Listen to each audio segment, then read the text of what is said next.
The David Pakman Show at davidpakman.com. Welcome to the bonus show. One of the developing stories that we've sort of talked about within other stories yesterday and today, but haven't covered individually yet, is that it appears as though there's going to be some major firings upcoming in the Trump administration. Of course, in addition to the firing of Attorney General Jeff Sessions and his replacement with the potentially unconstitutional installation of Matthew Whitaker, John Kelly, Chief of Staff, and Kristen Nielsen, Department of Homeland Security Secretary, are two people reportedly on the chopping block. And John Kelly, the John Kelly thing is weird, Pat, because he actually does seem, not that I agree with him politically, but he does seem like one of the more rational and centered people in Trump's administration.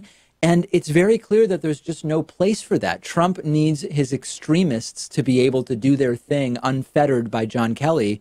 And John Kelly may be pushed out soon, but Kristen Nielsen may be pushed out because she's reportedly not hardline enough on the topic of immigration, which is just stunning. I mean, what else could she be doing that hasn't been done legally, by the way, to be more hardline on immigration? Yeah, when it comes to John Kelly, maybe him and Trump are just getting on each other's nerves. Like, I'd imagine the president speaks with his chief of staff more than anyone else on the payroll.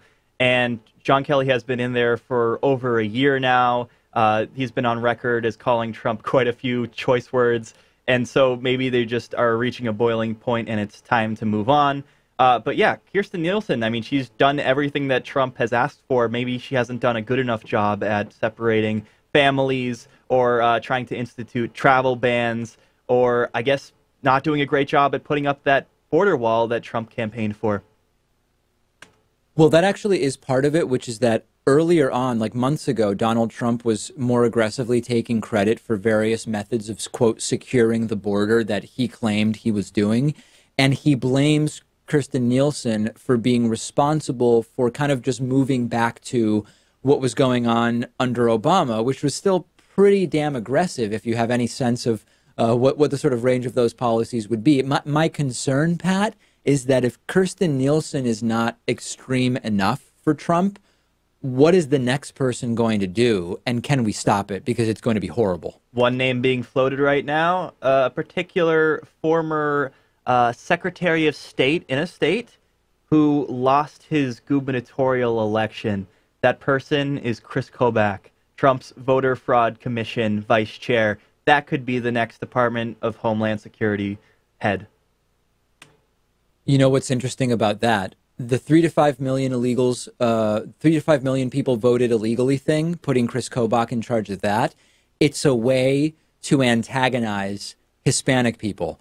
Putting him in charge of the Department of Homeland Security at a time when so much of what the policy is based around, again, the U.S.-Mexico border, another opportunity for Chris Kobach to antagonize Hispanic people. What a great resume. I mean, that's just going to be a seamless transition for him. Government regulators are expected to rule soon on the legality of this drug called Kratom. And we've done an interview before with an advocate of Kratom legalization, and the DEA has been looking very closely at Kratom. There are more than two positions on it, but the sort of two sides are, number one, Kratom is a safe alternative for treating anxiety and PTSD in a non-addictive form. The opposing side is actually Kratom functions more as a dangerous opioid, and it is extraordinarily dangerous for people to have access to. And of course, one of the more difficult elements of figuring out which it is that we don't have that much research about Kratom, as we've spoken about before on the program. And we sort of need that. We should have that. And my concern, whenever it comes to drugs and the DEA, Pat, my concern, justifiably, I would argue, is that they make decisions without all the evidence or with barely any evidence. And if you need any proof of that, you just look at the fact that cannabis is scheduled as a Schedule I drug, meaning there's no potential medicinal benefit, even though it's literally called medicinal marijuana and it's legal in 20 states or something like that. So if you're saying to me, do I trust that the DEA will make the right decision? The answer is no. If your question is, what do I think should happen with Kratom? I actually don't know.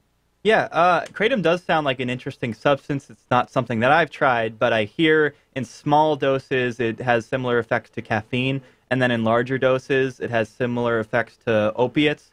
So that could be a good way to wean people off of opiates who have an addiction or an alternative pain prescription, perhaps. But certainly more research has to be done on it. The conspiratorial side of me thinks that the government is trying to nip this in the bud before it becomes too popular because, hey, they're tied to big pharma and they don't want the pharmaceutical lobby losing any profits. Yeah, well, there's no question that the pharmaceutical lobby has been a big advocate against Kratom's legalization, which right now it is available in most states as a plant supplement. We will see. We will cover what the ultimate decision is and see where this comes down. Hey, here's something I find very, very interesting. There have been new exercise guidelines published in JAMA, J-A-M-A. It's a big medical journal. The study is called the Physical Activity Guidelines for Americans. These were created by the Department of Health and Human Services. And they came to these guidelines after doing a big review of the science that, of course, supports the health benefits of physical activity and of being active. And these are the first to be updated in 10 years, say that adults should do 150 to 300 minutes per week of moderate intensity exercise or 75 to 150 minutes a week of vigorous intensity aerobic exercise combined with some kind of strength training. This could be resistance training or weightlifting 2 or more days a week. Does this seem reasonable to you for the average person to do, or does this seem like, yeah, people aren't going to do that? Oh, I mean, I've also seen it that the standard is just that any exercise is good, and maybe that's a low bar, but hey, we do live in the United States after all, and physical activity isn't something that's taken advantage of by everyone. I mean, I think it's certainly reasonable. I remember about a year or two ago, we had someone on the program who was a longevity expert, and he talked about how the people who live the longest across cultures are doing a lot of minimally intensive exercise, things as simple as like chopping vegetables, kneading dough, going for walks, and many of those people live to be like 100 years old. So yeah, I mean the high intensity stuff, that's all well and good and certainly recommended. Intense cardio, I'm sure too, is recommended. But hey, I mean you can live a long, fulfilling life just by doing moderately intense exercise, apparently. Yeah, and a lot of this stuff is easy to kind of just add up throughout the day if you're sort of thoughtful about it. So like one thing I do now is if I drive somewhere, I will, and it's like one of these big box stores or some place with a big parking lot, I'll deliberately just take the parking spot closest to the exit, which extends my walk to the front door. If I do that every time, 2 or 3 times a week, that is adding up. I always take, unless there's, like at the airport, if I have luggage, I will take the escalator. Otherwise, I always take the stairs everywhere that I am. Taking notes, which I really, really like. I've been raking leaves here in Boston. It is time now, though. It's time to rake, and I have been raking leaves. And I found that it is much better exercise than I anticipated. So there's really a lot of day-to-day stuff that can be done to get those 150 minimum minutes of moderate intensity exercise. Yeah, I've been doing the weightlifting thing for a few years now, even though just about no one notices. But I try to get to the gym like 4 or 5 times a week. I have a chest day and a back day and a shoulders day and a legs day.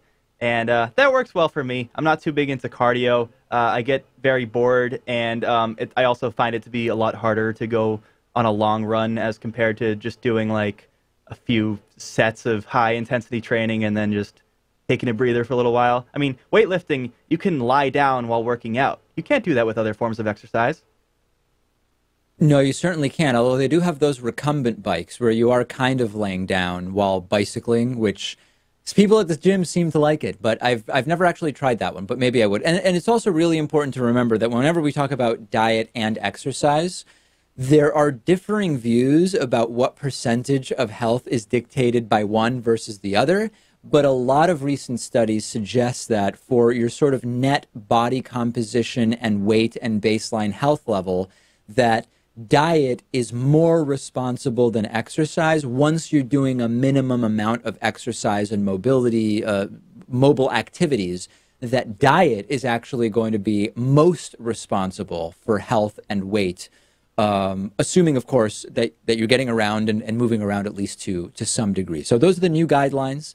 I know that there will be people in the audience who will write in and be very angry that I am not accounting for some factor here. And of course, I'm sure that that's the case. This is a sort of simplified explanation as to some minimum requirements to maintain a relatively healthy lifestyle, not recommendations for anybody in particular. Important to sound like one of those commercials. Consult with your physician before beginning any diet or exercise regimen. What other disclaimers am I missing here, Pat? You have to consult with your physician before taking up an exercise regimen. I love it. I mean, I still have those notes that I took. So before I start raking leaves and parking farther away from the grocery store, I'm going to have to run this by my primary care. I recommend that you do. Thank you very much. And that is it for today's bonus show. We will be back with much more tomorrow. The David Pakman Show at davidpakman.com.